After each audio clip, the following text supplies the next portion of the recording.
বহি আৰু মুখেৰে মাত মূল হৈ গৈছে। এই মুহূৰ্তত লৈ আহিছোঁ এটি গুৰুত্বপূৰ্ণ খবৰ। দবকা মোবাৰক বস্তিত সংঘটিত হৈছে চাঞ্চল্যকৰ চুৰিকাণ্ডৰ ঘটনা। সিন্ধি খান্দি ঘৰৰ ভিতৰত প্ৰৱেশ কৰি চোৰৰ লুটপাট। গৃহস্থ টোপনি ক্লান্তান হৈ থকাৰ সময়তে লুটি নিয়ে প্ৰায় ৫ লক্ষাধিক টকাৰ মূল্যৱান অগৰু কাঠ।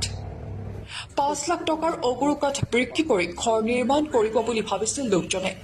কিন্তু চোৰে লৈ যোৱাৰ বাবে সেই সপোন পূৰ্ণ নহল লোকজনৰ, যাৰ বাবে হুকুকাই কান্দিছে শামছুদ্দিন নামৰ লোকজনে।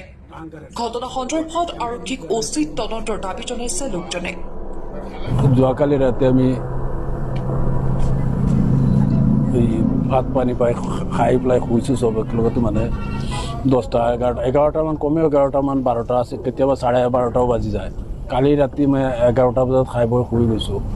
বজাৰতো গৈছিলোঁ, এইফালে সিফালে গৈছিলোঁ, আমনি লাগিছে বুলি শুই গৈছোঁ অকণমান। ৰাতি 4টা বজাত উঠিছোঁ, উঠি পেলাই আমাৰ এই মানুহজনীয়ে ক'লে চাই চাওক আহি এবাৰ দৰ্জাখন খোলা, বাহিৰৰ ফেঞ্চিখনো খুলি থোৱা, আৰু এই চেইনডাল আছিলে ইয়াত আমাৰ লংগৰ বুলি কয় গাঁৱলীয়া ভাষাত, চাবিটো ওলোমাই থোৱা আৰু লংগৰটো মাৰি এনেই পেলাই থোৱা আছে, চাই চাওক আহি। বহুতে মোৰ সন্দেহ আহিছে মোৰ ফিনিচিং মালখিনি, যেতিয়া দেখিছোঁ মোৰ কাটৰখিনি নাই, বহি আৰু মুখেৰে মাত মূল হৈ গৈছে। ইয়াত মাল আছিলে প্ৰায় 2.5 কেজি মাল, 2.5 কেজি মালৰ দাম আছিলে। সেইদিনাখন পাৰ্টীয়ে দাম দি থৈ গৈছে প্ৰায় 1 লাখকৈ। পাৰ্টীয়ে 1 লাখকৈ দাম দি 2.5 কেজি মাল প্ৰায় 2.5 লাখ টকাৰ।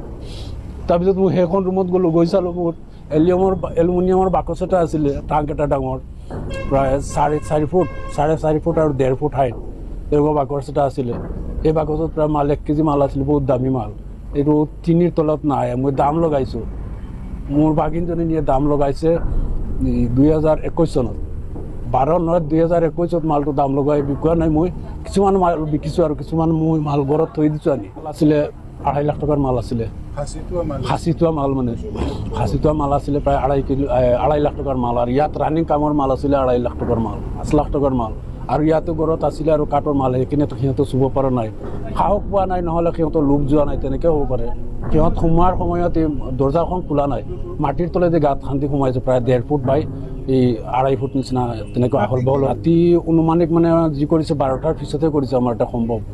আমিতো 3টা 4টাৰ পিছত মই উঠি গৈছোঁ। সন্দেহ যদিও আছে মোৰ, এইবোৰ মানে চিনাকি মানুহ হয়, এইবোৰ সেইখন বাৰে মানুহ ওচৰ চুবুৰীয়া, এইবিলাকৰ ওপৰত মই ইমান নকৰোঁ। কিন্তু যদি কোনোবাই কৰাইছে ওচৰৰ কৰাব পাৰে, কিন্তু সিহঁতে কৰিছে বুলি মই নাভাবোঁ। মোৰ নাম শামছুদ্দিন বৰহিয়া, মোবাৰক বস্তি হয়। এতিয়া মই মানে প্ৰশাসনৰ ওচৰ চাপিবৰ কাৰণে বিচাৰিছোঁ, তেওঁলোকৰ ওপৰত মোৰ আস্থা